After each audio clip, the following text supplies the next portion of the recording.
Halo, selamat sore Tribuners. Anda sedang menyaksikan live update Tribun News edisi Senin 13 Desember 2021. Sore ini akan kami sajikan informasi teraktual dan menarik yang akan dilaporkan secara langsung oleh reporter kami di lapangan. Bersama saya Dea Mita, inilah live update selengkapnya. Kita menuju kabar pertama. Bencana longsor yang terjadi di Desa Komangan, Kecamatan Bolang, Kabupaten Bolmong, Sulawesi Utara berhasil memutus jalur Trans Sulawesi selama 17 jam. Saat ini petugas dari Balai Jalan Provinsi Sulut dan juga BPBD Bolmong sudah berhasil membuka sebagian jalan. Namun kemacetan panjang masih terpantau di Jalan Trans Sulawesi. Informasi lengkapnya dan bagaimana pantauan terkini di sana akan dilaporkan oleh rekan Nilton Durado, jurnalis dari Tribun Manado yang kini sudah bergabung bersama kami. Halo rekan Nilton. Halo rekan Dea. Iya, rekan Nelton, terkait kejadian ini berapa total rumah warga yang rusak akibat bencana longsor di Kabupaten Bolmong sendiri? Ya, hujan deras yang melanda Kabupaten Bolmong sejak kemarin hingga pagi tadi menyebabkan beberapa titik jalan Trans Sulawesi terjadi longsor. Kurang lebih ada 9 rumah di Desa Komangan yang tertimpa bencana longsor dan rusak berat. Pantauan kami pada siang hari tadi, warga yang mempunyai rumah tersebut sudah mulai membersihkan rumah-rumah mereka, tapi mereka hanya mengangkat puing-puing dan perabotan mereka yang rusak dan barang-barang elektronik saja. Jadi secara keseluruhan ada 9 rumah di Desa Komangan yang tertimpa bencana longsor. Rekan Dea. Iya, rekan Nelton, lalu sejak longsor ini menimpa Desa Komangan sendiri, apa saja yang dikeluhkan oleh warga setempat di sana? Apa juga terkait dengan Jalan Trans Sulawesi ini yang lumpuh? Selain pengendara yang mengeluhkan terkait putusnya jalan Trans Sulawesi yang menghubungkan Kota Mobagu dan ibu kota Provinsi Sulut yaitu Kota Manado, masyarakat Desa Komangan juga mulai mengeluhkan terkait sulitnya air bersih dan listrik yang tak kunjung menyala. Masyarakat harus berjalan sekitar 3-4 km untuk mandi di desa tetangga karena air bersih yang ada di desa mereka sudah mulai keruh karena longsor itu sendiri, dan PAM yang mereka bangun di sekitar desa juga sudah rusak karena longsor. Demikian rekan ya. Lalu langkah pemerintah Kabupaten Bolmong ke depannya seperti apa? Apakah sudah ada informasi untuk mencegah kembali terjadinya longsor? Ya, rekan Dea, ini adalah longsor yang kedua kali di tahun 2021 karena beberapa bulan sebelumnya di desa ini juga terjadi longsor karena memang Desa Komangan di Kabupaten Bolmong itu terkenal dengan sering terjadi longsor, dan pemerintah kabupaten sendiri, pemerintah Kabupaten Bolmong melalui Bupati sudah turun langsung kemarin, Bupati Asti Suprajumukago telah turun langsung dan menjanjikan akan membangun talut di tahun depan karena tahun ini anggarannya sudah tidak memungkinkan, tapi dia meminta kepada masyarakat agar mengikhlaskan tanahnya untuk dibangun talut agar longsor ini tidak terjadi kembali. Demikian rekan dia. Baik, terima kasih rekan Delton Durado untuk laporan Anda langsung dari Bolmong. Selamat bertugas kembali. Kita beralih ke informasi berikutnya. Pengadilan Tindak Pidana Korupsi Jakarta pada hari ini Senin 13 Desember 2021 kembali menggelar sidang lanjutan perkara suap mantan Wakil Ketua DPR RI Aziz Syamsuddin. Ia terlibat kasus pemberian suap terkait pengurusan kasus yang sedang ditangani KPK di Lampung Tengah. Aziz Syamsuddin didakwa memberi suap senilai 3,099 miliar dan 36.000 dolar Amerika Serikat kepada eks penyidik KPK Stefanus Robin Patuju dan advokat Maskur Husain. Detail informasinya akan disampaikan oleh wartawan kami dari Tribun News. Ada rekan Danang Triatmojo yang kini sudah bergabung bersama kami. Halo rekan Danang. Halo rekan Dea. Rekan Danang, bisa Anda informasikan saat sidang lanjutan tadi siapa saja saksi yang dihadirkan? Ya, tadi Jaksa Penuntut Umum KPK hari ini menghadirkan 4 orang saksi dalam perkara lanjutan sidang perkara Aziz Syamsuddin. Mereka diantaranya Agus Susanto, Agus Supriyadi, Rizky Cinde, dan Sebastian Marewa. Agus Susanto diketahui sebagai mantan anggota Polri yang menjadi sopir AKP Robin 47, mantan penyidik KPK. Kemudian Agus Supriyadi merupakan Wakil Kepala Satuan Reserse Kriminal Polrestabes Semarang. Selanjutnya, Rizky Citi adalah seorang konsultan di salah satu perusahaan sekaligus teman Robin 47. Sementara Sebastian Marewa merupakan sopir pribadi dari Robin 47 sendiri. Demikian. Seperti apa tadi keterangan saksi yang diungkap dalam persidangan lanjutan ini, rekan Danang? Saksi tadi atas nama Agus Susanto, jadi yang pertama didengarkan keterangannya. Dalam persidangan, Agus mengaku diajak oleh Robin ke salah satu rumah di kawasan Jalan Denpasar, yang belakangan diketahui merupakan rumah dinas Aziz Samsudin. Di sana Robin menerima paper bag coklat berisi uang dari mantan wakil ketua DPR itu. Robin menyampaikan ke Agus bahwa uang dalam paper bag itu merupakan hasil kerjanya. Usai menerima uang dari Aziz, Robin menghubungi Maskur Hussein dan membuat kesepakatan bertemu di basement parkiran Pengadilan Negeri Jakarta Pusat. Robin kemudian memisahkan uang dalam paper bag tersebut menjadi 3 bagian. Saat sampai di basement parkiran, Robin menyerahkan uang yang telah terbagi-bagi itu kepada Maskur. Setelah penyerahan uang, Agus mengatakan Robin ditelepon oleh seorang penasihat hukum. Ia menjamin nama Aziz Samsudin tak akan disebut-sebut dalam kasus di Lampung Tengah yang saat itu sedang ditangani KPK. Demikian. Terakhir, rekan Danang, bagaimana tanggapan dari kuasa hukum maupun Aziz Samsudin sendiri terkait keterangan saksi tersebut? Tadi saat giliran kubu Aziz Samsudin bertanya, mereka mencari pertanyaan kepada saksi. Salah satunya kuasa hukum Aziz mempertanyakan apa saksi melihat langsung penyerahan uang tersebut dan mata uang asing apa yang diserahkan kepada Robin. Saksi tadi langsung menjawab secara tegas bahwa dia melihat langsung uang yang diberikan merupakan valuta asing. Aziz Samsudin yang juga hadir dalam persidangan turut mencecar saksi soal pertemuan kader Partai Golkar di kediamannya. Saksi dalam BAP menyebut melihat langsung kader Golkar berkumpul dan diperkuat dengan informasi dari Robin. Aziz Samsudin keberatan dengan keterangan saksi, bahkan dia mengajak saksi bersumpah atas keterangannya untuk menunjukkan siapa yang benar dan salah. Hingga saat saya melaporkan hari ini, sidang perkara yang menjerat Aziz Samsudin masih berlangsung. Masih ada 3 saksi yang mengantri untuk dimintai keterangannya dalam persidangan. Demikian, Dea. Baik, terima kasih rekan Danang Triatmojo melaporkan langsung dari lokasi sidang. Selamat bertugas kembali.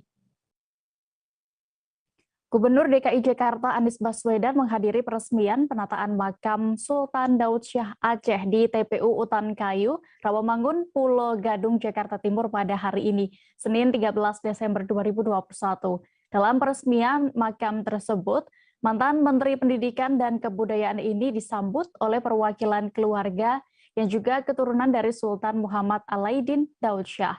Untuk mengetahui bagaimana berjalannya acara tersebut, sudah bergabung bersama kami rekan Yolanda Putri, jurnalis Warta Kota yang akan menyampaikan laporan lengkapnya. Halo rekan Yolanda. Halo rekan Dea. Rekan Yolanda, Gubernur DKI Jakarta Anies Baswedan ini seperti yang sudah saya sebutkan tadi meresmikan makam Sultan Daud Syah Aceh. Bisa Anda informasikan, gambarkan kembali bagaimana saat peresmian tadi? Ya baik Dea.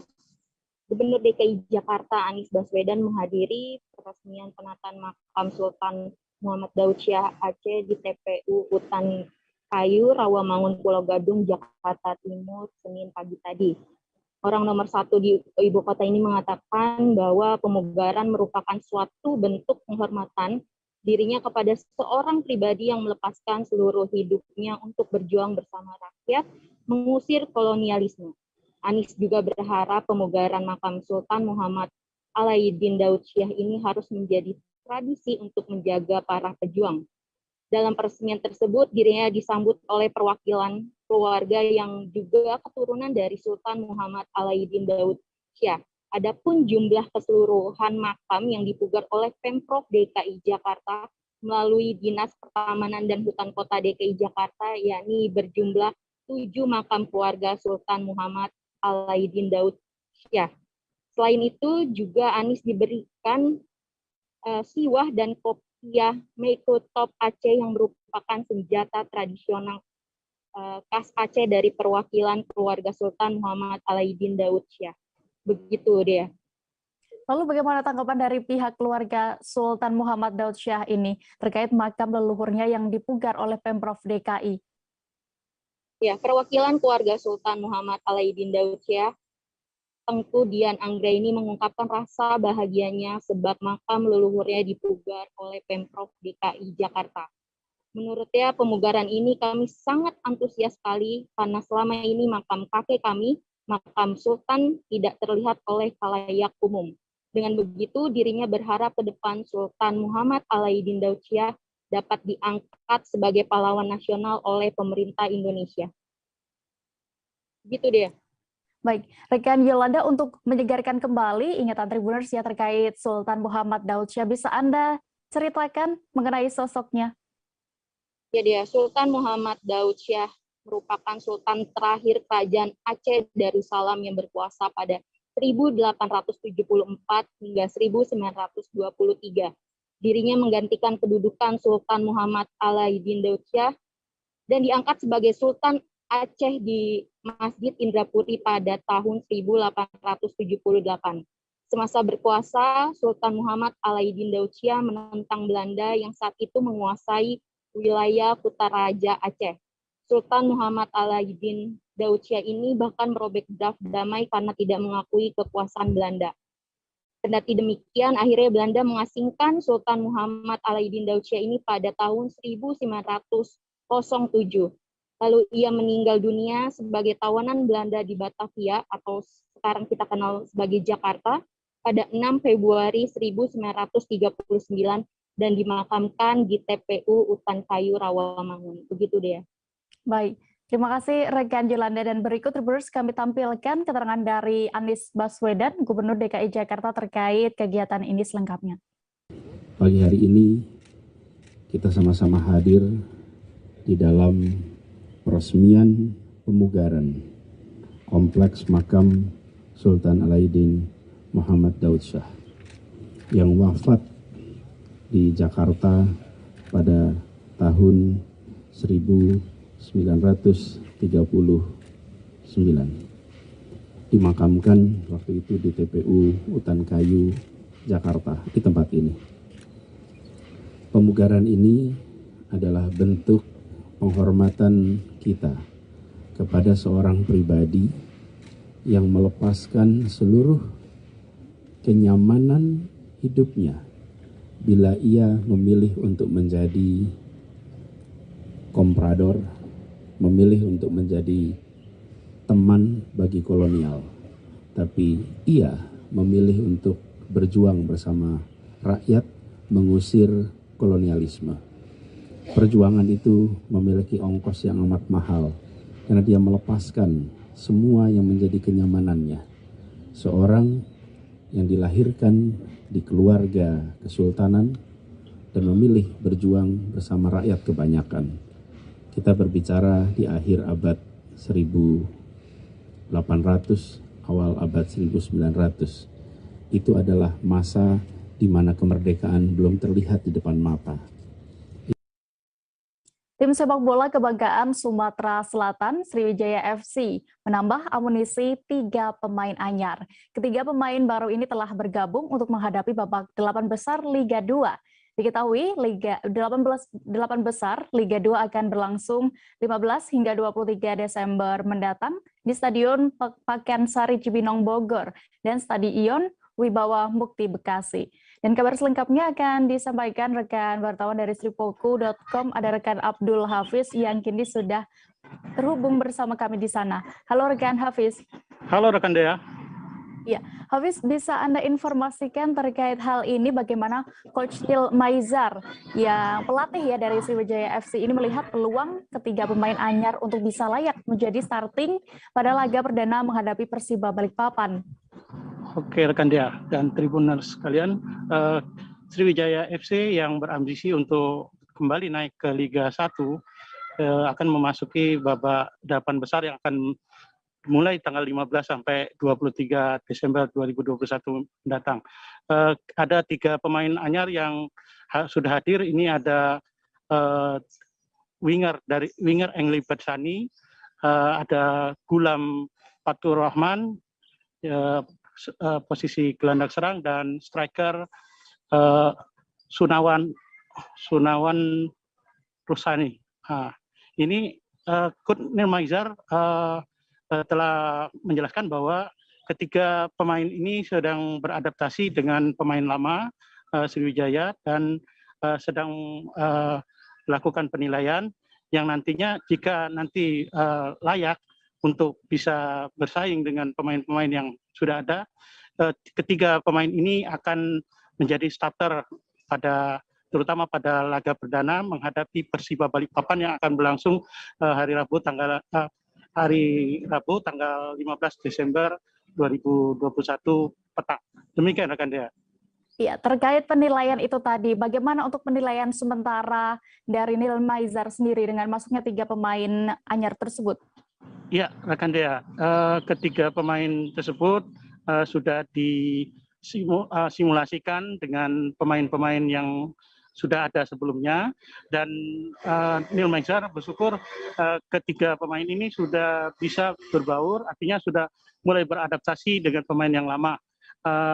Dan terlihat mereka ini sudah matching kalau Coach Neil Maizar tadi menyebutkan. Demikian akan dia. Ya, lalu rekan Hafiz, terkait masuknya 3 pemain baru ini apakah tidak berpengaruh dengan strategi yang sebelumnya sudah diterapkan oleh Coach Neil Maizar yang telah memiliki the winning team selama ini? Ya, rekan dia, sebenarnya kan Sriwijaya FC ini tampil perfect lah selama menjalani babak penyisihan Liga 2 di grup A sebelumnya.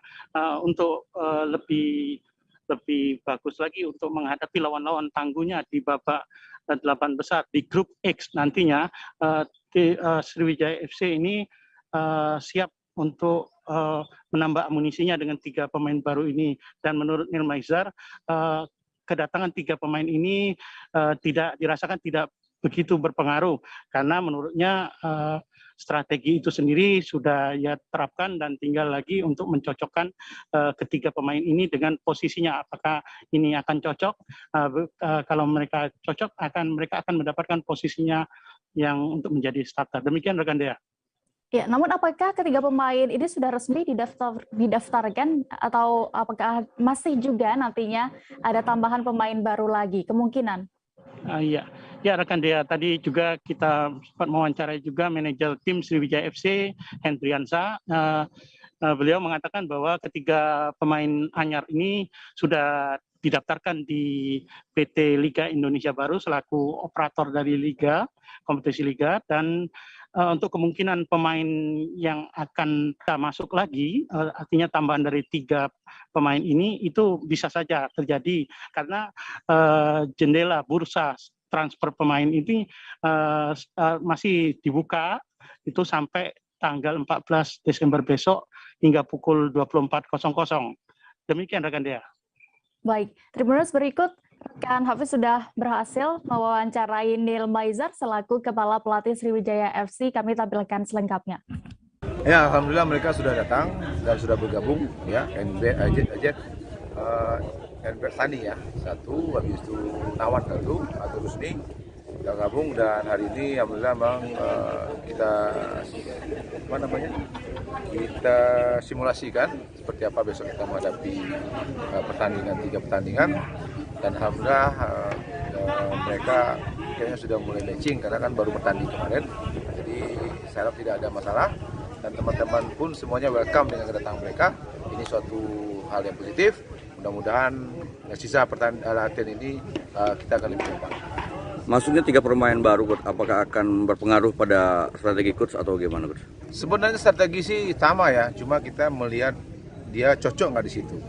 Karena pemain-pemain lain kan sudah lama di sini, dengan dia beradaptasi 3 hari ini bisa nggak? Kalau dia bisa dan dia layak untuk di tim, ya nanti kita akan kasih posisi buat dia. Artinya kesempatan buat starting di pertandingan perdana bisa, Coach? Iya bisa nggak? Tergantung situasi mereka dan tergantung juga pemain yang ada. Oke, terima kasih, Coach. Kita beralih ke kabar berikutnya. 1 unit truk bermuatan semen terguling di tengah jalan Desa Palampitan Hilir, Kecamatan Amuntai Tengah, Kabupaten Hulu Sungai Utara. Akibatnya saat lalu lintas di simpang 4 tersebut sempat terjadi macet. Dan selengkapnya akan disampaikan rekan Reni Kurniawati, jurnalis Banjarmasin Post yang kini sudah bergabung bersama kami. Halo rekan Reni. Iya, Dea. Rekan Reni, bisa Anda informasikan seperti apa kronologi dan penyebab sebenarnya truk bermuatan semen tersebut bisa terguling? Iya, terima kasih Dea. Ya, bisa kami informasikan bahwa satu unit truk ini terguling tepatnya berada di Jalan Desa Palampitan Hilir, Kecamatan Amuntai Tengah, Kabupaten Hulu Sungai Utara, Kalimantan Selatan, disebabkan karena badan jalan di Jalan Desa Palampitan Hilir ini mengalami kerusakan yang sudah sangat parah. Dalam 1 minggu terakhir, setidaknya ada 5 truk yang sudah pernah terjebak ke dalam lubang jalan yang sangat dalam ini. Truk ini memang tadi malam sempat berjalan mulai dari Kabupaten Tabalong menuju ke Banjarmasin sekitar pukul tengah malam. Lalu kemudian karena ban sebagian belakang sebelah kiri melewati lubang yang sangat dalam sehingga menyebabkan truk tersebut terguling ke arah sebelah kiri. Beruntung saat terjadinya kejadian tersebut memang sudah dalam kondisi sepi karena sebelumnya di bagian kiri jalan terdapat banyak sekali pedagang penjual makanan yang buka pada saat malam hari. Namun karena sudah lewat tengah malam, akhirnya aktivitas warga di situ juga tidak ada sehingga tidak menyebabkan adanya korban akibat kejadian tersebut. Nah, saat ini pada pagi hari memang menunggu adanya angkutan berat baru bisa dilakukan evakuasi baik dari muatan yang dibawa berupa semen dan sekaligus dari unit truk yang sempat terguling tersebut. Dari Polres Hulu Sungai Utara juga melakukan pengaturan lalu lintas karena lalu lintas juga sempat terhambat dan mengalihkan jalur lain menuju pasar Sejumput dan juga ke Kelurahan Sungai Malang. Dea. Ya, lalu selain di Jalan Desa Palampitan Hilir ini, apakah ada jalan lain yang juga mengalami kerusakan serupa? Ya, kerusakan jalan yang terjadi di Kabupaten Hulu Sungai Utara bisa dikatakan tahun ini merupakan kerusakan terberat karena memang menjadi jalur alternatif bagi para angkutan berat bertonase besar yang mengangkut semen karena adanya perbaikan jembatan di kabupaten tetangga yaitu Kabupaten Balangan. Rencananya pengalihan jalan ini berlangsung hingga bulan Maret 2022 nanti. Dengan adanya lalu lintas angkutan bermuatan tonase yang tidak sesuai dengan kualitas jalan provinsi yang ada di Kabupaten Hulu Sungai Utara, maka menyebabkan beberapa ruas jalan di Kabupaten Hulu Sungai Utara mengalami kerusakan parah. Selain di Desa Palampitan Hilir, kerusakan parah juga terjadi di Kelurahan Paliwara dan juga di Desa Pinanghabang yang menyebabkan oprit jembatan sempat terturun sekitar 30 cm dari posisi seharusnya. Dea. Ya, lalu upaya apa yang sejauh ini sudah dilakukan oleh pemerintah setempat ya untuk memperbaiki jalan tersebut, Reni? Iya, lalu lintas kendaraan bertonase besar ini memang sebenarnya tidak lepas dari tanggung jawab dari PT KON sendiri yang merupakan perusahaan semen yang memang mengangkut semen dari Kabupaten Tabalong menuju Banjarmasin yang menggunakan jalan milik pemerintah. Dan untuk sejauh ini dari DPRD Kabupaten Hulu Sungai Utara dan juga DPRD Provinsi Kalimantan Selatan sudah melakukan pemanggilan terhadap PT KON sendiri, namun 2 kali dilakukan pemanggilan tidak ada tanggapan dari pihak perusahaan sendiri.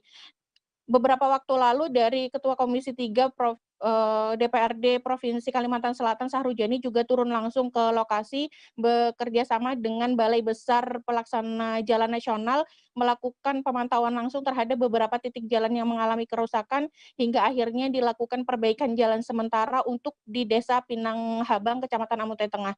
Namun untuk khusus di Desa Palampitan Hilir sendiri masih akan menunggu tindakan selanjutnya ke depan apakah akan dilakukan perbaikan atau tidak.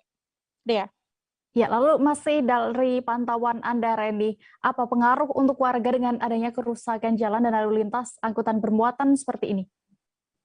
Ya, pengaruh terhadap warga Kabupaten Hulu Sungai Utara sendiri pastinya sangat banyak, selain juga mengurangi kenyamanan dari lalu lintas warga, juga beresiko menyebabkan kecelakaan bagi pengguna jalan yang melintas di Kabupaten Hulu Sungai Utara. Selain itu juga mengurangi pendapatan dari para pedagang yang berjualan di sekitar pinggir jalan desa yang mengalami kerusakan. Karena biasanya memang di Kabupaten Hulu Sungai Utara untuk bersinggah ke warung ataupun tempat-tempat perdagangan itu mereka menggunakan bahu jalan untuk memarkir kendaraan roda 2. Dengan adanya kerusakan jalan ini, beberapa bahu jalan bahkan teras dari rumah warga sendiri sebagian digunakan untuk lalu lintas karena untuk menghindari jalan yang rusak di bagian tengah. Demikian, Dea. Baik, terima kasih rekan Reni Kurniawati untuk laporan Anda. Selamat bertugas kembali. Tribuners, kami jeda sejenak dan akan kembali sesaat lagi. Tetaplah di Live Update. Oke, apa kabar Bang Ariski di sini untuk strateginya? Kalau saya sendiri di Jumit 37 ini yang semalam baru mulai, saya udah sebenarnya aku nggak ngerasa itu penangkapan atau penggerebegan atau apapun itu, karena gitu posisinya kriteria. Jadi kita mengenal disebut dengan stroke yang tidak berdarah dengan stroke yang berdarah. Stroke yang tidak berdarah itu biasanya ditandai dengan adanya penyumbatan. Kalau itu terjadi di sini mungkin pikirnya tidak ke situ kali ya, tapi kalau di Korea atau di Kamboja itu ada beberapa paper yang saya itu mas, ya dulunya tukang koran. Oh gitu ya. Tukang koran. Ya saya baca itu Pak. Tuh kan pernah baca kan? Ya. Jadi kalau saya jadi pangdam itu udah bersyukur banget. Si anak ini dijadikan sebagai tersangka begitu. Ya kalau ini kita bicara yang di luar kasus Sebongombo ya. Dengan nama hujan shower, di mana terdapat batas jelas antara daerah hujan dan tidak hujan yang biasanya terjadi pada fase awal mature stage atau tahap berbahaya itu Kang. Jadi mulai artinya terjadinya perlembekan. Nah itu untuk penetrasi akan sulit gitu ya. Dok, saya ini menurut saya memang tidak mudah, bukan urusan tanah diambil. Kalau misalnya Amerika Serikat sekarang, Rasulullah mengatakan dalam sebuah hadis bahwa berpuasa di 6 hari Syawal itu. Oke, apa kabar Bang Ariski di sini untuk strateginya? Kalau saya sendiri di Jumit 37 ini yang semalam baru mulai, saya udah sebenarnya aku nggak ngerasa itu penangkapan atau penggerebegan atau apapun itu, karena gitu posisinya kriteria. Jadi kita mengenal disebut dengan stroke yang tidak berdarah dengan stroke yang berdarah. Stroke yang tidak berdarah itu biasanya ditandai dengan adanya penyumbatan. Kalau itu terjadi di sini mungkin pikirnya tidak ke situ kali ya, tapi kalau di Korea atau di Kamboja itu ada beberapa paper yang saya itu mas, ya dulunya tukang koran. Oh gitu ya. Tukang koran. Ya saya baca itu Pak. Tuh kan pernah baca kan? Ya. Jadi kalau saya jadi pangdam itu udah bersyukur banget. Si anak ini dijadikan sebagai tersangka begitu. Ya kalau ini kita bicara yang di luar kasus Sebongombo ya. Dengan nama hujan shower, di mana terdapat batas jelas antara daerah hujan dan tidak hujan yang biasanya terjadi pada fase awal mature stage atau tahap berbahaya itu Kang. Jadi mulai artinya terjadinya perlembekan. Nah itu untuk penetrasi akan sulit gitu ya. Dok, saya ini menurut saya memang tidak mudah, bukan urusan tanah diambil. Kalau misalnya Amerika Serikat sekarang, Rasulullah mengatakan dalam sebuah hadis bahwa berpuasa di 6 hari Syawal itu. Oke, apa kabar Bang Ariski di sini untuk strateginya? Kalau saya sendiri di Jumit 37 ini yang semalam baru mulai, saya udah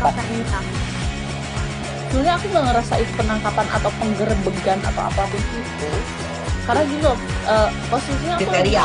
Jadi kita mengenal disebut dengan stroke yang tidak berdarah dengan stroke yang berdarah. Stroke yang tidak berdarah itu biasanya ditandai dengan adanya penyumbatan. Kalau itu terjadi di sini mungkin pikirnya tidak ke situ kali ya, tapi kalau di Korea atau di Kamboja itu ada beberapa paper yang saya itu mas, ya dulunya tukang koran. Oh gitu ya. Tukang koran. Ya saya baca itu Pak. Tuh kan pernah baca kan? Ya. Jadi kalau saya jadi pangdam itu udah bersyukur banget.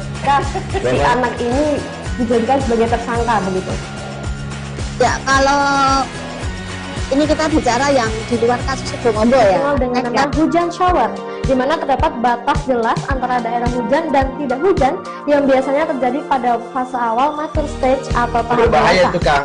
Jadi mulai artinya terjadinya perlembekan. Nah itu untuk penetrasi akan sulit. Gitu ya. Dok, saya ini menurut saya memang tidak mudah, bukan urusan tanah diambil. Kalau misalnya Amerika Serikat sekarang, Rasulullah mengatakan dalam sebuah hadis bahwa berpuasa di 6 hari Syawal itu. Oke, apa kabar Bang Arifki di sini untuk strateginya? Kalau saya sendiri di Jumit 37 ini yang semalam baru mulai, saya udah pas. Sebenarnya aku nggak ngerasa itu penangkapan atau penggerebekan atau apapun itu. Karena gitu, posisinya aku kriteria. Jadi kita mengenal disebut dengan stroke yang tidak berdarah dengan stroke yang berdarah. Stroke yang tidak berdarah itu biasanya ditandai dengan adanya penyumbatan. Kalau itu terjadi di sini mungkin pikirnya tidak ke situ kali ya. Tapi kalau di Korea atau di Kamboja itu ada beberapa paper yang Saya itu Mas, dulunya tukang koran. Oh gitu ya. Tukang koran. Ya, saya baca itu Pak. Tuh kan, pernah baca kan? Jadi kalau saya jadi pangdam, itu udah bersyukur banget. Si anak ini. Terima kasih Anda masih menyaksikan live update. Kita menuju ke informasi berikutnya. Satlantas Polres Sorong Kota Polda Papua Barat kembali menggelar vaksinasi presisi pada hari ini Senin 13 Desember 2021. Kegiatan yang digelar di Taman Sorong City ini menyasar masyarakat umum di daerah tersebut. Dan informasi lengkapnya serta bagaimana berjalannya acara tersebut tadi akan disampaikan oleh rekan Sahwan Asyari, wartawan Tribun Papua Barat yang kini sudah bergabung bersama kami di sana. Halo rekan Sahwan. Halo, Dea. Ya, rekan Sahwan, apa alasan dari Satlantas Polres Sorong Kota kembali menggelar vaksinasi dan bagaimana tadi prosesnya? Iya, Dea dan juga Tribuners dimanapun Anda berada, hari ini dapat saya kabarkan dari Kota Sorong, Papua Barat, bahwa Satlantas Polres Sorong Kota, Polda Papua Barat kembali menggelar vaksinasi yang menyasar kepada masyarakat umum. Dan hari ini dilakukan di lokasinya berada tepat di sekitar Taman Sorong City, Kota Sorong itu sendiri. Sampai pelaksanaan selama sehari pelaksanaan vaksinasi digelar di Taman Sorong City sendiri sangat disambut positif oleh masyarakat yang ada di Kota Sorong dan juga para pengendara yang ikut dalam pelaksanaan vaksinasi itu sendiri. Dea. Ya, rekan Sahwan, lalu berdasarkan pantauan Anda tadi, masyarakat umum di sana dari kalangan mana saja, apakah dewasa ataukah anak-anak juga ikut menghadiri melakukan vaksinasi hari ini? Iya, tentu pelaksanaan vaksinasi hari ini dan kebetulan digelar di sekitar jalan raya, jalan utama Kota Sorong itu sendiri, sehingga sasarannya bukan hanya masyarakat umum, namun ada beberapa pengendara yang terlihat melanggar standar keselamatan dalam berkendara pun dijaring dan dikawal hingga ke lokasi vaksinasi dan dilakukan vaksinasi. Selain itu ada beberapa siswa-siswi yang langsung dijemput oleh petugas di sekolah dan juga didampingi oleh orang tua untuk melakukan vaksinasi. Dan alhamdulillah pelaksanaan vaksinasi kali ini disambut positif oleh siswa-siswi dan juga para orang tua, khususnya para pelajar SMP di Kota Sorong itu sendiri. Ya, lalu berapa informasinya target vaksinasi hari ini, Sahwan? Iya, target vaksinasi hari ini Satlantas Polres Sorong Kota, maksud saya, menargetkan sekitar 200 orang untuk masyarakat Kota Sorong, baik dari masyarakat umum maupun pengendara dan juga siswa-siswi. Sebab hingga saat ini baru sekitar 51% capaian vaksinasi di Kota Sorong, sehingga Satlantas dan juga beberapa pihak di Kota Sorong sendiri mengejar target sampai akhir 2021 bisa mencapai 70%. Begitu dia. Baik. Berikut Tribuners kami tampilkan hasil wawancara rekan Safwan bersama Kasat Lantas Polres Sorong, Kota Ibtu Rio selengkapnya.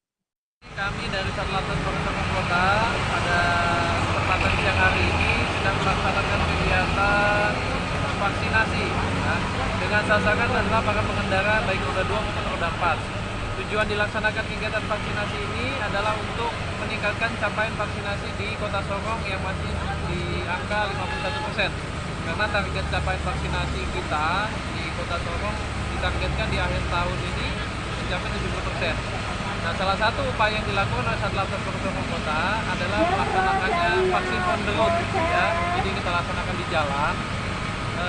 Kita jaring masyarakat, terutama yang sedang kasat mata melakukan pelanggaran, ya, baik itu tidak menggunakan helm, baik itu kendaraan yang tidak lengkap dan sebagainya, intinya pelanggaran, ya. Tidak menutup kemungkinan juga kita juga menghentikan taksi-taksi atau angkot-angkot yang berisi penumpang, ya. Kita tanya masing-masing kendaraan angkot tersebut apakah penumpang sudah vaksin atau belum.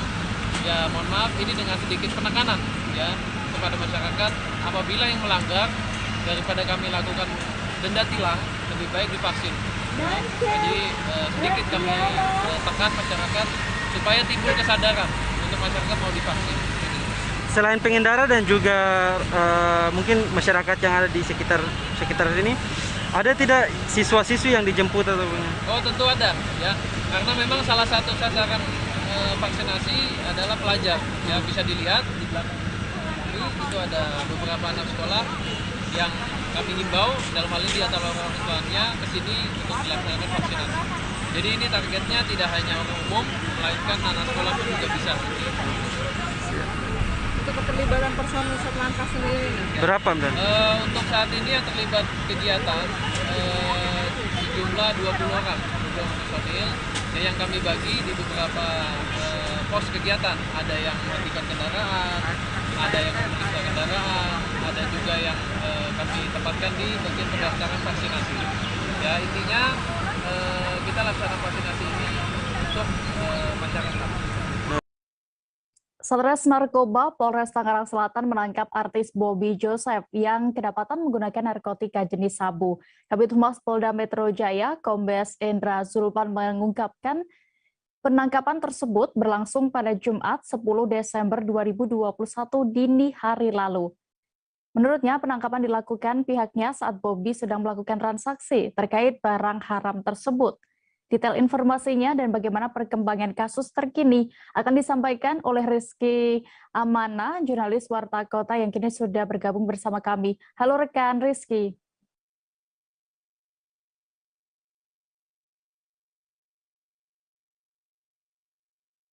Halo rekan Rizky. Halo rekan Dea dan rekan Tribuners Nusantara. Ya, rekan Rizky, bisa Anda informasikan kembali terlebih dahulu terkait kronologi penangkapan Bobby Joseph ini? Ya, bisa saya informasikan sebelumnya pihak Satres Narkoba Polres Tangerang Selatan menangkap seorang artis bernama Bobby Joseph karena kedapatan menggunakan dan memiliki barang narkotika jenis sabu. Awal kronologi penangkapan yaitu adanya informasi dari warga akan adanya transaksi narkoba di kawasan wilayah Serpong, Kota Tangerang Selatan pada Kamis 9 Desember 2021 lalu. Namun saat pihak Satres Narkoba akan melakukan penangkapan, kedua baik dari bandar maupun pembeli yaitu Bobby Joseph telah mencium adanya aroma yang akan menggerebek aksi transaksi tersebut hingga kedua belah pihak melakukan perpindahan lokasi ke kawasan Kalideres, Jakarta Barat. Beruntung dari sana pihak kepolisian dapat melakukan penangkapan dan menggagalkan transaksi jual beli narkoba tersebut hingga Polres Tangerang Selatan mendapati seorang artis yaitu Bobby Joseph selaku pembeli dari barang haram jenis narkotika sabu itu. Demikian informasi tersebut. Iya, rekan Rizky, lalu barang bukti apa saja yang didapatkan polisi saat penangkapan itu terkait dari Bobby dan juga bandar narkoba itu tengah melakukan transaksi? Yang jelas saya bisa informasikan barang bukti yang terutama adalah sabu seberat 0,49 gram yang dimiliki oleh Bobby, yang didapati di dalam sebuah bungkus rokok dan dibungkus oleh plastik klip kecil. Selain itu, pihak kepolisian juga mendapati berupa alat hisap sabu yang sudah pakai dari tangan Bobby, di mana didapat ketahui bahwa Bobby sebelum melakukan transaksi tersebut juga dalam potensi atau sehabis memakai narkoba jenis sabu di kediamannya kawasan Cinere tersebut. Seperti itu rekan Dea. Ya, lalu selain Bobby, apakah bandar tadi juga berhasil diamankan rekan Rizky, dan bagaimana untuk hasil pemeriksaan sementara saat ini? Untuk sementara pihak kepolisian baru melakukan pemeriksaan terhadap sejumlah pihak, termasuk juga bandar yang dalam pengejaran ini berinisial J yang masih dikejar oleh pihak Satres Narkoba Polres Tangerang Selatan. Sedangkan hasil pemeriksaan didapati bukti baru bahwa Bobby selain menggunakan narkotika jenis sabu, dirinya juga menggunakan narkotika jenis tembakau gorila atau sintetis. Bahkan Bobby didapati bukti pemeriksaan oleh pihak Satres Narkoba sebagai pengedar atau diduga sementara sebagai perantara dari adanya transaksi jual beli tembakau sintetis ini kepada rekan-rekannya yang sampai saat ini masih didalami oleh pihak Satres Narkoba Polres Tangerang Selatan. Seperti itu ya. Baik, Tribuners, terkait kasus ini selengkapnya ada hasil wawancara Kabid Humas Polda Metro Jaya, Kombes Endra Zulpan, yang sudah berhasil didapatkan rekan Rizky selengkapnya. Mengetahui inisialnya J, saat ini masih dalam proses pengejaran.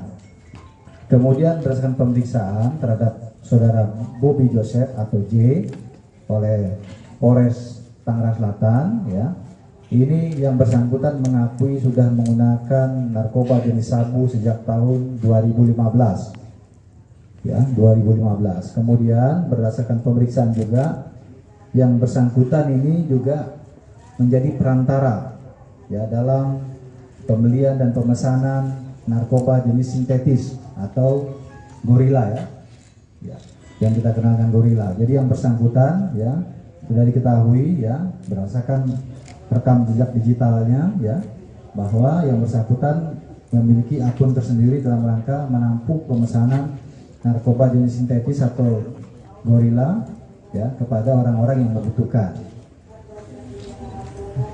Terhadap tindak pidana yang dilakukan yang bersangkutan, ya, penyidik dari Sat Narkoba Polres Tangerang Selatan ini sudah menetapkan, ya, pasal yang disangkakan berdasarkan Undang-Undang Nomor 35 Tahun 2009 tentang narkotika, yaitu pasal 114, 112, dan juga subsidiar pasal 127 ayat 1 dengan ancaman hukuman antara 4 tahun sampai 20 tahun penjara. Dari Jakarta Barat kita beralih ke Jawa Barat. Pelaku spesialis pembobol berangkas dan mesin ATM di minimarket berhasil diringkus jajaran Polresta Bandung. Para pelaku hanya bisa tertunduk saat digiring ke Mapolresta Bandung sore Kabupaten Bandung pada hari ini, 13 Desember 2021. Satu orang pelaku terlihat terpincang-pincang karena ditembak polisi saat berusaha melawan saat penangkapan. Untuk mengetahui lebih detailnya sudah bergabung bersama kami rekan wartawan dari Tribun Jabar, ada Lutfi Ahmad Mauludin yang akan menyampaikan laporan lengkapnya. Halo rekan Lutfi. Ya, rekan Dea. Rekan Lutfi, bisa Anda informasikan terkait modus yang digunakan pelaku ini seperti apa? Jadi modus yang digunakan para pelaku pembobol ATM ataupun berangkas di minimarket ini, yakni HES alias RW, HS, B, H, dan OYL. Mereka sebelumnya berunding atau bertemu terlebih dahulu di rumah HS alias RW. Kemudian mereka mencari sasaran berkeliling. Jika menemukan sasaran dan kondisinya memungkinkan untuk mereka melakukan tindakan tersebut, maka mereka akan melakukannya di esok harinya. saat membobol ataupun membobol brankas dan mesin ATM tersebut, mereka masuk ke minimarket tersebut dengan cara membobol dinding ataupun lewat atap dengan membobol atapnya ataupun dengan membongkar kunci gembok pengaman minimarket tersebut. Dan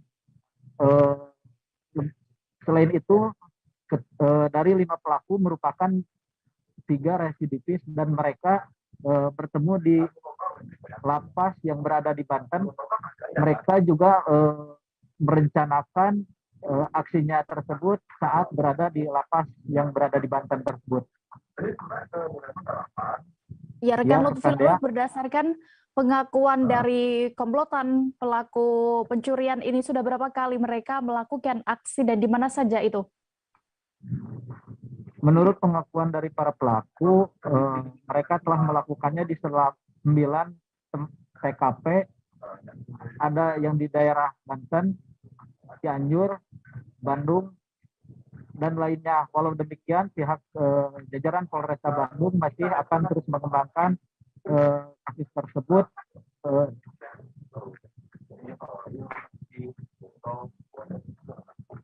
Halo? Ya, halo, rekan Dea. Baik, rekan Riz, lalu bagaimana untuk cara pelaku ini membobol berangkas atau ATM tersebut? Pelaku yang menggunakan mobil saat aksinya membawa peralatan-peralatan seperti alat mesin las, terus kunci, dompet.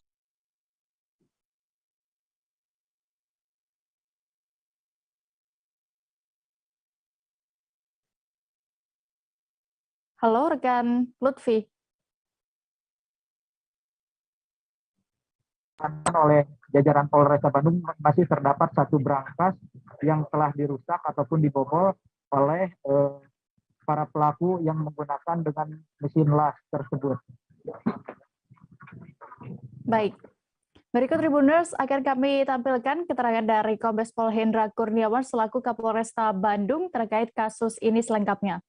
Pagi ini kita rilis terkait dengan pengungkapan kasus pencurian dengan pemberatan terhadap beberapa toko supermarket yang ada di wilayah Kabupaten Bandung.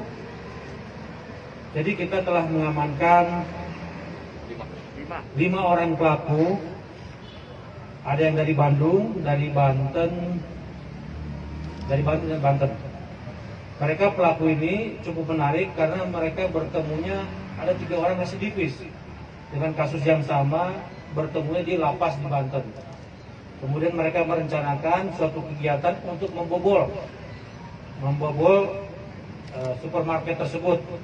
Caranya beda-beda, ada yang lewat dinding, ada yang lewat atap, ataupun menggunting rolling door-nya dengan menggunakan gunting raja ini. Intinya mereka masuk ke dalam, kemudian membobol brankas ATM yang ada di dalamnya, kemudian mengambil barang-barangnya. Alhamdulillah kita berhasil menangkap 5 orang pelaku dengan barang bukti yang cukup banyak. Adapun modusnya, mereka menggunakan mobil rental. Rental ada 3 ini, rental selalu berganti-ganti. Kemudian menyisir lokasi-lokasi. Apabila memang sepi, memungkinkan mereka beraksi di situ. Cara bertindak seperti itu.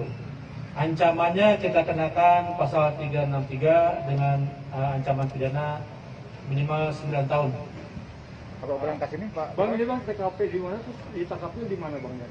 Jadi, berdasarkan pengakuan, ada 9 TKP.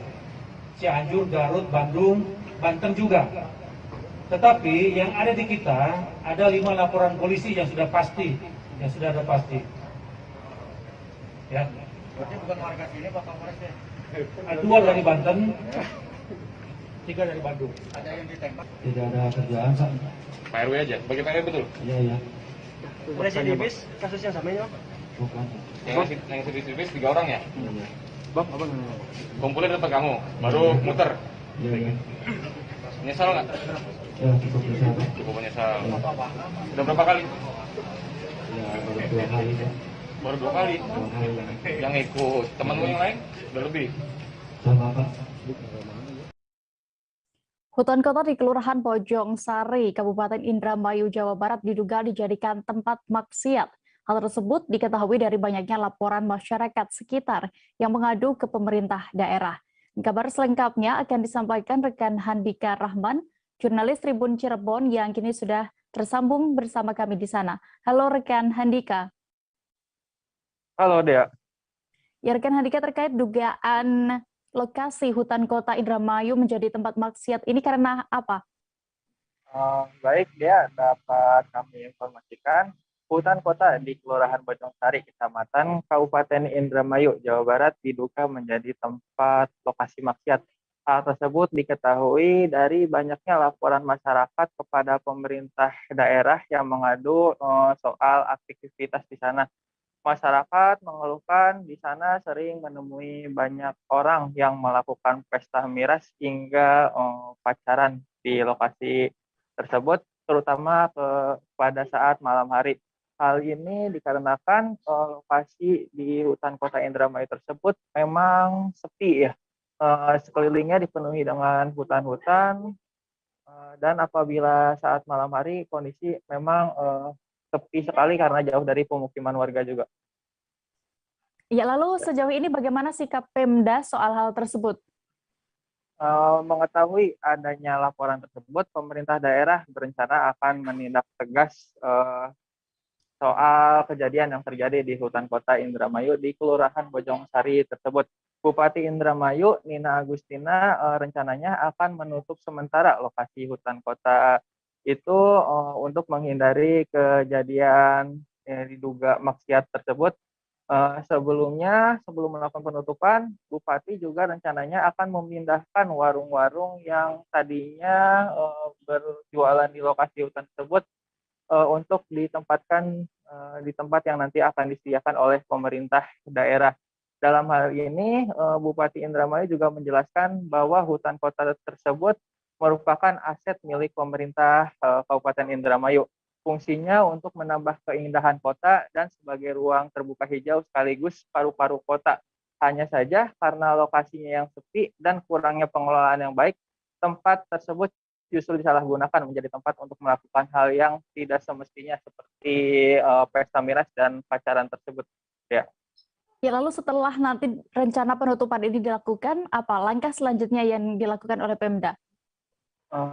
Baik, dari keterangan Bupati Indramayu, Nina Agustina, Pemkab Indramayu sendiri rencananya akan melakukan penataan terlebih dahulu di lokasi taman hutan kota di wilayah Kelurahan Bojong Sari tersebut untuk kemudian ditata menjadi tempat rekreasi untuk masyarakat. Nantinya untuk penataan tersebut akan dilakukan oleh Dinas Perumahan Kawasan Pemukiman dan Pertanahan atau DKPP Kabupaten Indramayu. Ya. Baik, terima kasih rekan Handika Rahman untuk laporan Anda dari Cirebon. Selamat bertugas kembali. Kepolisian Resort Nrekang berhasil menangkap seorang pelaku pencurian ternak sapi di KBR Desa Taulan, Kecamatan Cendana, Kabupaten Nrekang. Pelaku tersebut tertangkap setelah mencuri 3 ekor sapi milik warga di KBR Desa Taulan, Kecamatan Cendana.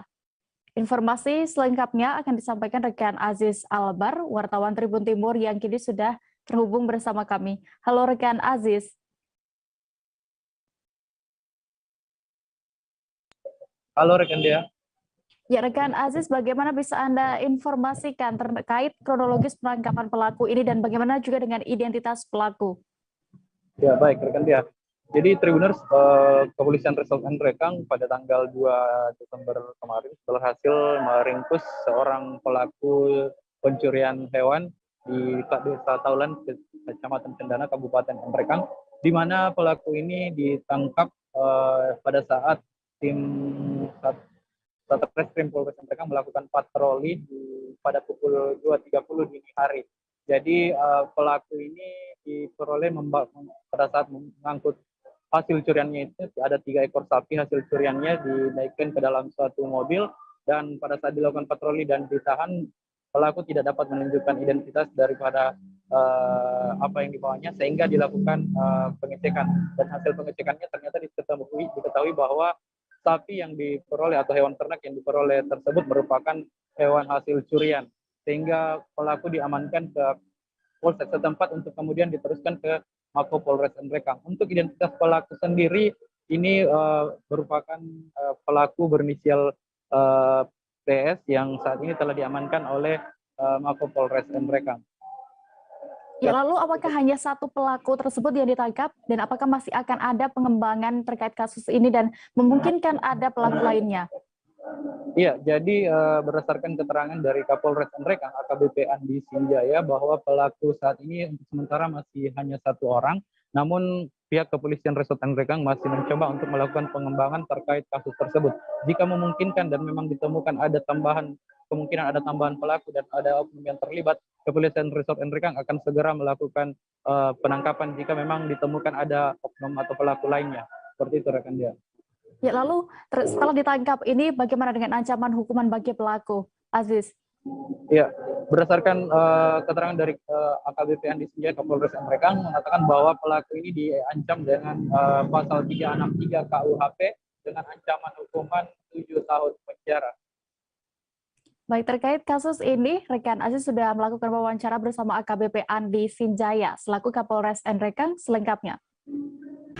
Pada pagi hari ini kami dari Polres Nrekang, khususnya Satuan Reserse Kriminal, akan menyampaikan hasil pengungkapan kasus pencurian hewan atau ternak yang terjadi di wilayah Nrekang. Yang mana perlu kami sampaikan, kejadiannya terjadi pada tanggal 2 Desember 2021 dini hari 02.30 berdasarkan informasi dari warga masyarakat dan juga petugas sedang melaksanakan patroli, ditemukanlah seorang dengan menggunakan mobil pickup membawa 3 ekor sapi. Setelah dihentikan dan diperiksa, ternyata 3 ekor sapi ini adalah milik daripada 2 orang warga masyarakat yang ada di daerah Kecamatan Kendara. Saat itu akhirnya berdasarkan keterangan saksi-saksi dan bukti-bukti yang ada, tersangka yang mana dalam hal ini bernama Saudara Sultan Idris, ya, alias Wongsul Idris, usianya 48 tahun. Dia tinggal di seputaran Kecamatan Kendara.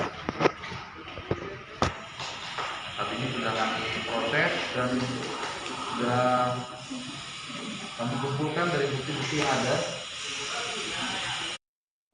Jangan kemana-mana Tribuners, karena kami masih akan kembali dengan informasi pilihan lainnya. Tetaplah di Live Update. Oke, apa kabar Bang Arifki di sini untuk strateginya? Kalau saya sendiri di Game Week 37 ini yang semalam baru mulai, saya udah pasti. Sebenarnya aku nggak ngerasa itu penangkapan atau penggerebegan atau apapun itu. Karena gitu, posisinya aku kriteria. Jadi kita mengenal disebut dengan stroke yang tidak berdarah dengan stroke yang berdarah. Stroke yang tidak berdarah itu biasanya ditandai dengan adanya penyumbatan. Kalau itu terjadi di sini mungkin pikirnya tidak ke situ kali ya. Tapi kalau di Korea atau di Kamboja itu ada beberapa paper yang saya itu Mas, ya, dulunya tukang koran. Oh gitu ya. Tukang koran. Ya, saya baca ya, Pak. Tuh kan pernah baca kan? Ya. Jadi kalau saya jadi pangdam itu udah bersyukur banget. Si anak ini dijadikan sebagai tersangka begitu. Ya, kalau ini kita bicara yang di luar kasus Sebongombo ya. Dengan nama hujan shower, di mana terdapat batas jelas antara daerah hujan dan tidak hujan yang biasanya terjadi pada fase awal mature stage atau tahap bahaya dewasa. itu Kang. Jadi mulai artinya terjadinya perlembekan. Nah itu untuk penetrasi akan sulit. Gitu ya. Dok, saya ini menurut saya memang tidak mudah, bukan urusan tanah diambil. Kalau misalnya Amerika Serikat sekarang, Rasulullah mengatakan dalam sebuah hadis bahwa berpuasa di 6 hari Syawal itu. Oke, apa kabar Bang Ariski di sini untuk strateginya? Kalau saya sendiri di Jumit 37 ini yang semalam baru mulai, saya udah pasti. Sebenarnya aku nggak ngerasa itu penangkapan atau penggerebegan atau apapun itu. Karena gitu loh, posisinya aku kriteria. Jadi kita mengenal disebut dengan stroke yang tidak berdarah dengan stroke yang berdarah. Stroke yang tidak berdarah itu biasanya ditandai dengan adanya penyumbatan. Kalau itu terjadi di sini mungkin pikirnya tidak ke situ kali ya, tapi kalau di Korea atau di Kamboja itu ada beberapa paper yang saya itu mas, ya dulunya tukang koran. Oh gitu ya, Tukang koran. Ya, saya baca itu Pak. Tuh kan pernah baca kan? Ya. Jadi kalau saya jadi pangdam itu udah bersyukur banget. Si anak ini dijadikan sebagai tersangka begitu. Ya, kalau ini kita bicara yang di luar kasus Sebongombo ya, dengan hujan shower, di mana terdapat batas jelas antara daerah hujan dan tidak hujan yang biasanya terjadi pada fase awal mature stage atau tahap Berbahaya dewasa. itu Kang. Jadi mulai artinya terjadinya perlembekan. Nah itu untuk penetrasi akan sulit. Gitu ya. Dok, saya ini menurut saya memang tidak mudah, bukan urusan tanah diambil. Kalau misalnya Amerika Serikat sekarang, Rasulullah mengatakan dalam sebuah hadis bahwa berpuasa di 6 hari Syawal itu. Oke, apa kabar Bang Ariski di sini untuk strateginya? Kalau saya sendiri di Jumit 37 ini yang semalam baru mulai, saya udah pasti. Sebenarnya aku nggak ngerasa itu penangkapan atau penggerebegan atau apapun itu. Karena gitu loh, posisinya aku kriteria. Jadi kita mengenal disebut dengan stroke yang tidak berdarah dengan stroke yang berdarah. Stroke yang tidak berdarah itu biasanya ditandai dengan adanya penyumbatan. Kalau itu terjadi di sini mungkin pikirnya tidak ke situ kali ya, tapi kalau di Korea atau di Kamboja itu ada beberapa paper yang saya itu mas, ya dulunya tukang koran. Oh gitu ya, Tukang koran. Ya, saya baca itu Pak. Tuh kan pernah baca kan? Ya. Jadi kalau saya jadi pangdam itu udah bersyukur banget. Si anak ini dijadikan sebagai tersangka begitu. Ya, kalau ini kita bicara yang di luar kasus Sebongombo ya, dengan Terima kasih Anda masih menyaksikan live update. Kita menuju informasi berikutnya dari Jawa Timur. Dinas Pendidikan Kabupaten Jember menebar 77.000 ekor benih ikan wader ke sungai di Jember pada hari ini Senin 13 Desember 2021. Puluhan ribu ekor benih ikan wader itu ditebar ke Sungai Mayang di Kecamatan Mayang, Sungai Bedadung, di bawah jembatan Jalan Imam Bonjol dan lainnya. Informasi selengkapnya akan disampaikan rekan kami, jurnalis Surya, ada Febrianto yang kini sudah tersambung bersama kami di sana. Halo rekan Febri.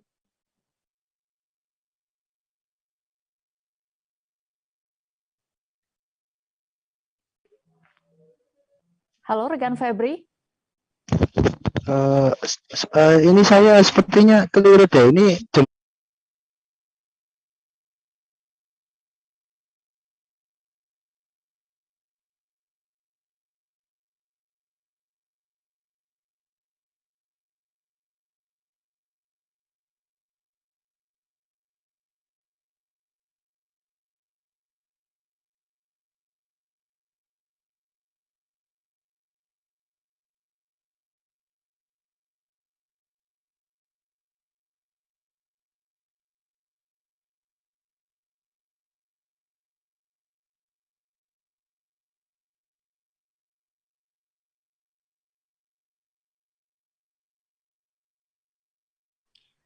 Balik, saat ini kami sudah tersambung bersama rekan Yuni dan jurnalis dari Surya.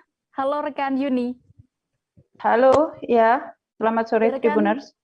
Ya rekan Yuni, selamat sore. Bisa Anda informasikan terkait tujuan penebaran benih ikan ini? Ya, hari ini memang Dinas Perikanan Kabupaten Jember menebar 77.000 ekor benih ikan wader di 3 daerah aliran sungai yang ada di Kecamatan Mayang, di Sungai Bedadung, di Kecamatan Kaliwates, dan di Desa Jubung, Kecamatan Sukorambi, Jember, Jawa Timur.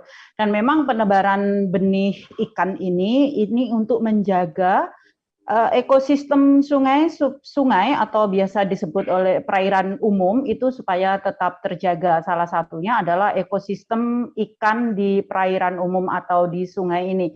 Karena memang kalau tadi saya berbincang dengan teman-teman staf dari Dinas Perikanan Kabupaten Jember ini, memang ekosistem ikan endemik yang ada di sungai di Kabupaten Jember ini memang berkurang. Jadi dari sisi populasi memang berkurang. Hal ini disebabkan karena sejumlah faktor ya, ada karena faktor sampah, juga dengan adanya faktor illegal fishing, begitu. Ya baik rekan Yuni, lalu bagaimana imbauan dari Dinas Perikanan terkait hal ini? Ya, seperti yang tadi dibilang oleh Kepala Seksi Kelembagaan dan juga pelaku usaha Dinas Perikanan Jember, Nurul Hidayah ini menghimbau supaya seluruh elemen masyarakat di Jember ini turut mengawasi illegal fishing terutama. Jadi ketika umpama masyarakat sekitar sungai mengetahui ada illegal fishing dalam bentuk penyetruman maupun peracunan ya, biasanya disebut potas kalau di masyarakat lokal sini itu memberi potas, racun gitu, supaya berani melapor kepada pihak kepolisian. Karena memang kalau berdasarkan Undang-Undang Perikanan nomor 31 tahun 2004 itu tentang perikanan, memang ada sanksi. Sanksinya itu penjara sampai 5 tahun dan denda itu sampai 1,2 miliar. Jadi memang mengajak seluruh elemen masyarakat untuk bergotong royong supaya illegal fishing ini bisa diberantas bersama. Dan juga kalau tadi teman-teman komunitas pegiat Universal Fishing Community Jember ini juga mengharapkan ada aturan tegas seperti aturan di pemerintah desa maupun di pemerintah kabupaten itu supaya ada perda larangan adanya illegal fishing. Selain illegal fishing juga tidak adanya pembuangan sampah di sungai karena memang sungai ini bukan tempat sampah begitu.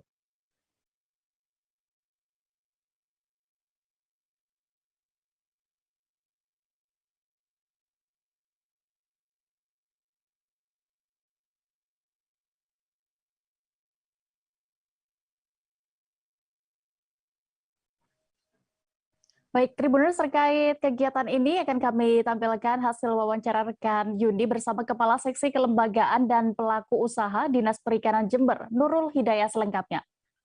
Perikanan bersama kawan-kawan dari komunitas pemancing di Jember melakukan kegiatan penebaran benih ikan di perairan umum. Ada 3 lokasi, yang pertama di Jembatan Imam Bonjol, yang kedua di Kecamatan Mayang, dan yang ketiga di Kecamatan Sukorambi. Tujuan kegiatan penebaran benih ikan kali ini adalah untuk mengembalikan ekosistem sungai, khususnya ikan endemik yang ada di perairan umum Kabupaten Jember yang semakin lama semakin berkurang. Hari ini total yang ditebarkan jenis ikan wader sejumlah 77.000 ekor. Sebelumnya juga sudah dilakukan kegiatan penebaran untuk tawes sejumlah 100.000 ekor dan untuk tombro sejumlah 113.000 ekor. Harapannya semua masyarakat ikut menjaga, khususnya tidak lagi membuang sampah di sungai karena sungai bukan tempat sampah. Yang kedua, bagi masyarakat yang melakukan kegiatan illegal fishing, khususnya kegiatan seperti penyetruman dan peracunan atau potasium supaya tidak dilakukan lagi. Dan bagi masyarakat yang mengetahui kegiatan tersebut bisa dilaporkan kepada pihak kepolisian yang ada di sekitar masyarakat. Ancaman pidananya sesuai Undang-Undang Nomor 31 Tahun 2004 tentang Perikanan bahwa yang melakukan kegiatan illegal fishing bisa diancam pidana penjara paling lama 5 tahun dan denda paling banyak 1,2 miliar. Kelangkaan bahan bakar minyak atau BBM terjadi di sejumlah stasiun pengisian bahan bakar untuk umum atau SPBU di Provinsi Kepulauan Bangka Belitung. Hal itu disebabkan kurangnya stok bahan bakar minyak yang disuplai Pertamina karena cuaca ekstrim. Peristiwa ini membuat sopir angkutan dalam kota atau angkot hingga ojek online di Kota Pangkal Pinang pun kelimpungan. Untuk mengetahui detail informasinya sudah bergabung bersama kami rekan Cepi Marlianto, wartawan dari Bangka Pos yang akan menyampaikan laporan lengkapnya. Halo rekan Cepi. Halo rekan Dea. Rekan Cepi, terkait kelangkaan BBM terjadi di Pangkal Pinang ini sudah sejak kapan? Ya baik, memang untuk kelangkaan bahan bakar minyak jenis Pertalite, kemudian premium hingga Pertamax di Provinsi Kepulauan Bangka Belitung, terutama di Kota Pangkal Pinang, memang sudah terjadi sejak beberapa hari terakhir, mulai dari hari Kamis kemarin, memang di mana kelangkaan BBM ini sudah terjadi hingga menimbulkan antrian yang mengular di sejumlah SPBU yang ada di Kota Pangkal Pinang. Dengan begitu memang dengan adanya antrian ini, sejumlah pengendara maupun hingga supir angkot kemudian ojol memang mengaku mengalami kerugian akibat adanya antrian BBM maupun kelangkaan BBM yang terjadi khususnya di Kota Pangkal Pinang. Itu rekan Dea. Lalu bagaimana tanggapan dari para sopir angkot hingga ojol akibat kelangkaan BBM ini? Ya baik, berdasarkan keterangan dari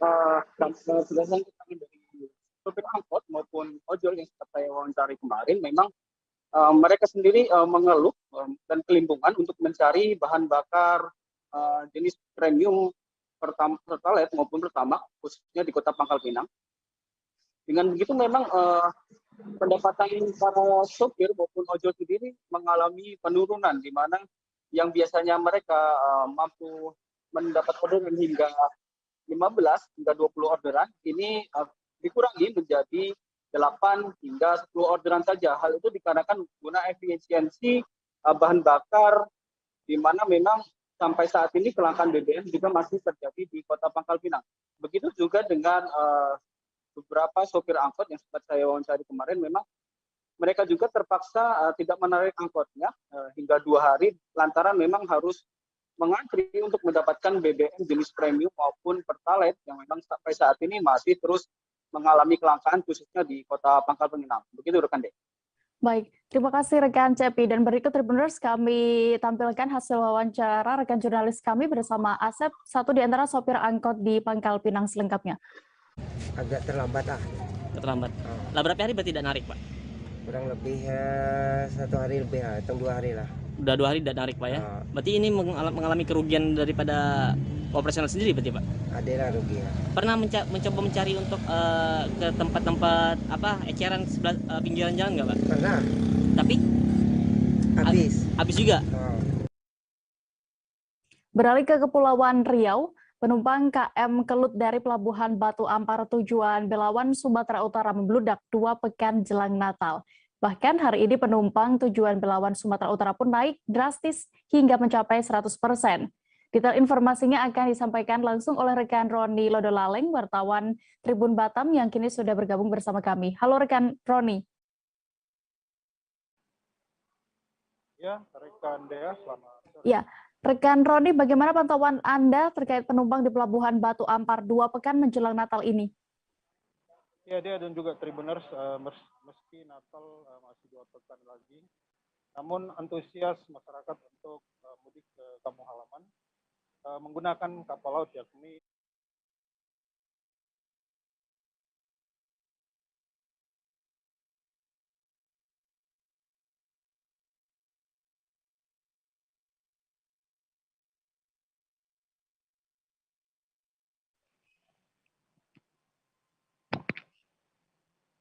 ya rekan Dea dan juga Tribuners, meski Natal masih 2 pekan lagi, namun antusias masyarakat untuk mudik ke kampung halaman menggunakan kapal laut, yakni KM Kelut dari Pelabuhan Batu Ampar tujuan Belawan, Sumatera Utara saat ini sudah membludak begitu.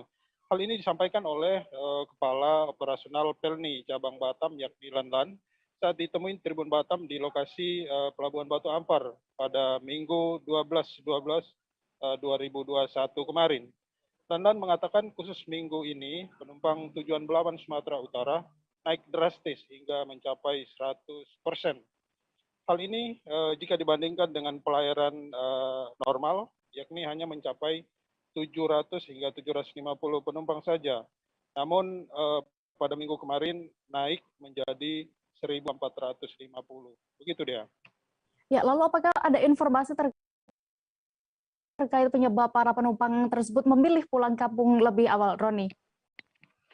Baik, Dea, dari hasil wawancara kami bersama salah satu calon penumpang yakni Leo, ia mengatakan sengaja pulang ke kampung halaman lebih awal untuk menghindar terjadinya kerumunan ataupun lonjakan seminggu jelang Natal.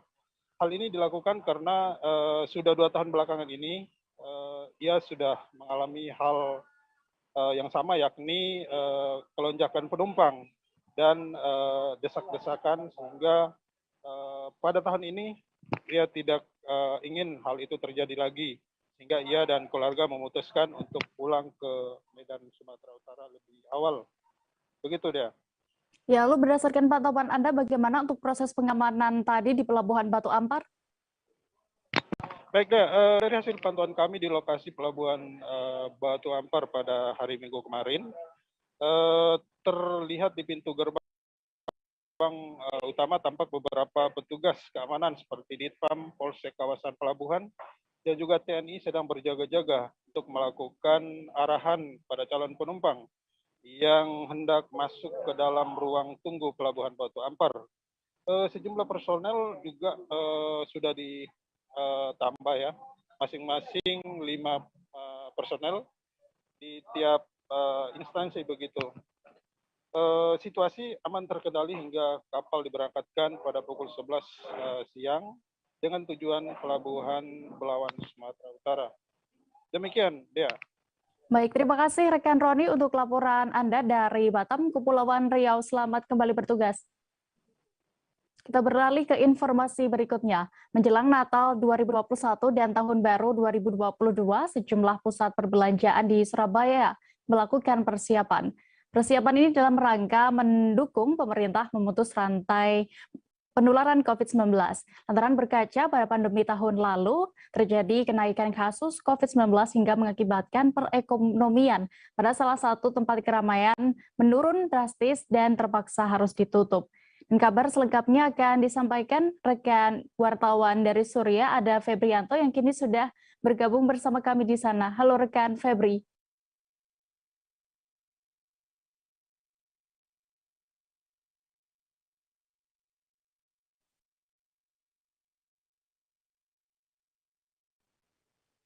Ya, selamat sore rekan-rekan Tribun News, Tribun Network, dimanapun Anda berada. Ya, jadi berkaca pada tahun lalu, yaitu terjadi kenaikan kasus COVID-19 hingga mengakibatkan perekonomian pada salah satu tempat keramaian tersebut menurun drastis dan terpaksa ditutup, gitu ya.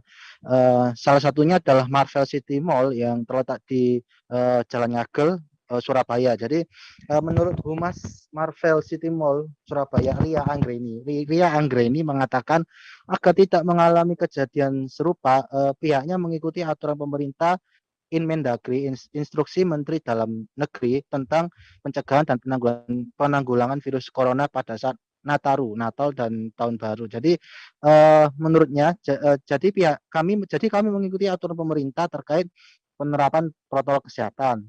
Bahkan setiap ada event, kami selalu melakukan asesmen yang melibatkan persetujuan dari Satgas, ujar Ria ketika ditemui di lokasi Senin 13 Desember 2021. Lebih lanjut, ia mengatakan pengecekan itu melibatkan berbagai titik seperti penataan bangku, jumlah pengunjung, hingga potensi terjadinya kerumunan. Bahkan selama tanggal 24 Desember nanti ini hingga awal Januari, manajemen mall untuk sementara meniadakan event. Jadi soal event itu, kata Ria, sebelum tanggal 24 itu antara tanggal 17 Desember sampai tanggal 16 Januari, 17 Desember sampai 16 Januari itu ada event, tapi sementara ditiadakan dulu ya, karena itu tadi untuk demi antisipasi itu dan menjaga kesehatan pengunjung dan diri masing-masing gitu. Terus menurut Ria juga event dari disinggung soal geliat perekonomian terhadap para pelaku usaha maupun pemilik tenan di situ ya. Ria menyebut sudah ada peningkatan jika dibandingkan dengan beberapa waktu sebelumnya. Kemudian peningkatan itu sudah ada peningkatan ke arah positif jika dibandingkan dengan beberapa bulan yang lalu ya. Kemudian masyarakat sudah mulai berani ke mall, mereka juga menjalani aktivitas dengan normal, walau masih tidak banyak, dan itu benar karena pantauan saya tadi di mall itu ada beberapa orang yang berkunjung gitu ya, tapi nggak banyak gitu ya. Jadi istilahnya sudah mulai memberanikan diri ya, meskipun nggak banyak. Lia juga berharap semoga pandemi ini cepat berlalu, COVID-19 segera menghilang dan aktivitas kembali normal. Semua bisa jalan-jalan seperti dulu lagi dan berani berkegiatan seperti sebelum adanya pandemi. Demikian yang bisa saya laporkan, kembali ke studio. Iya, baik, terima kasih rekan Febri, dan berikut Tribuners kami tampilkan hasil wawancara rekan Febri bersama Humas Marvel Mall Surabaya, Lia Anggreni selengkapnya. Dari kita paling ya seperti biasa ya, mengikuti aturan pemerintah ya kan. Nah, kita tuh kebetulan ada event dari tanggal 17 sampai tanggal 16 Januari. Itu 17 Desember sampai tanggal 16 Januari. Nah, setiap kita mau ada event, kita pasti selalu asesmen, Mas. Jadi asesmen itu kita harus sesuai persetujuan Satgas. Entah itu penataan bangku, entah itu jumlah orang yang ada di kerumunannya gitu. Nah, kebetulan kemarin kita sudah mengajukan untuk event tanggal 17 nanti. Jadi di Nataru nanti di tanggal 24 sampai tanggal 2 ya kalau nggak salah itu. Nah, itu kita tutup pamerannya gitu. Kalau sesuai aturan dari Satgas, kita tetap boleh melakukan pameran asalkan ketika tanggal 24 Desember sampai tanggal 2 Januari itu kita tutup sementara pamerannya. Kalau yang saya tahu sih sudah agak ada peningkatan daripada yang sebelumnya ya Mas ya. Daripada tahun-tahun kemarin sudah ada peningkatan, orang sudah mulai berani ke mall gitu kan. Orang sudah mulai menjalani aktivitasnya yang seperti dulu lagi. Ya memang nggak semua berani, cuma sudah banyak orang yang berani sih datang ke mall gitu. Oke, Mbak, untuk harapan dan pesan terakhir, Mbak. Harapannya ya tetap ya Mas ya, kita pengennya semoga COVID ini segera menghilang. Jadi supaya kita jadi normal, benar-benar normal tanpa adanya aplikasi ya kan. Kasian kan orang-orang yang misalnya belum punya aplikasi, nggak bisa ke mall ya kan. Ya pengennya semuanya jalan seperti dulu lagi, tenan-tenan, semua pada berani lagi, dari itu sih. Ratusan guru pendidikan anak usia dini di Penajam Pasir Utara, Kalimantan Timur menggelar aksi unjuk rasa. Mereka mengepung depan gedung DPRD PPU pada hari ini Senin 13 Desember 2021 pagi. Aksi ini merupakan buntut protes serta kekecewaan ratusan guru PAUD swasta. Selengkapnya akan disampaikan jurnalis Tribun Kaltim, ada rekan Dian Mulyasari yang kini sudah terhubung bersama kami di sana. Halo rekan Dian. Baik, ya, di studio. Ya. Baik. Rekan Dian, terkait unjuk rasa ini, apa saja tuntutan guru PAUD swasta di sana? Tuntutan guru PAUD swasta menuntut hak mereka atas gaji guru honorer PAUD selama 10 bulan yang belum diberikan melalui dana hibah pemerintah daerah. Selain itu, mereka menuntut tahun depan tetap akan dianggarkan dana hibah untuk guru PAUD pada anggaran APBD tahun 2022.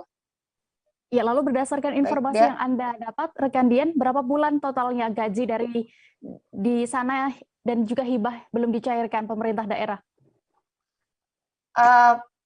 Selama 10 bulan belum diterima oleh para guru PAUD. Namun gaji pada bulan Januari dan Februari sudah dicairkan oleh pemerintah daerah pada November tahun ini senilai 3,4 juta per bulannya, sehingga mereka mendapatkan 6,8 juta untuk 2 bulan gaji mereka melalui dana hibah. Baik, terima kasih rekan Dian, dan berikut terkait unjuk rasa ini rekan Dian sudah mewawancarai Puji Lestari selaku juru bicara aksi unjuk rasa di sana. Selengkapnya. Kalau ini akan bergeser ke kantor bupati kita, hari ini harus kita tuntaskan. Bu, ini belum betul habis 10 bulan, Bu? 10 bulan belum terbayarkan, dengan kita meminta untuk hibah 2022 itu kan akan dihapuskan, jadi kami minta 2022 itu hibah tidak dihapuskan. Oh gitu. Ini jumlahnya tadi berapa, Bu? 10 bulan. Nah, yang jumlahnya guru yang baru ini? 360. Terdiri dari TK dan KB sekabupaten. Bukannya apa? Kita minta yang di 10 bulan dibayarkan, kemudian untuk hibah 2022 tetap diadakan. Emang ada ancaman nggak, Bu? Maksudnya ada ancaman? Nanti kita akan demo lagi lebih besar lagi.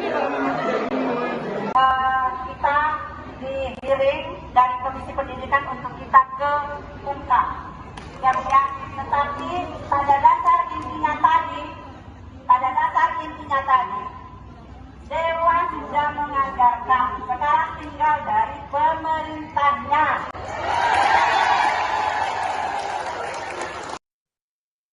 Tribuners, informasi tadi sekaligus menutup perjumpaan kita dalam live update petang ini. Dan lantaran masih di tengah pandemi, kami kembali tidak lelahnya mengingatkan Anda untuk selalu menerapkan protokol kesehatan dimanapun berada. Dan jangan lupa Tribuners untuk saksikan live update Tribun News esok hari di seluruh kanal YouTube Tribun Network. Saya Dea Mita beserta kru yang bertugas pamit. Terima kasih dan sampai jumpa. Jangan lupa like, subscribe, dan share ya.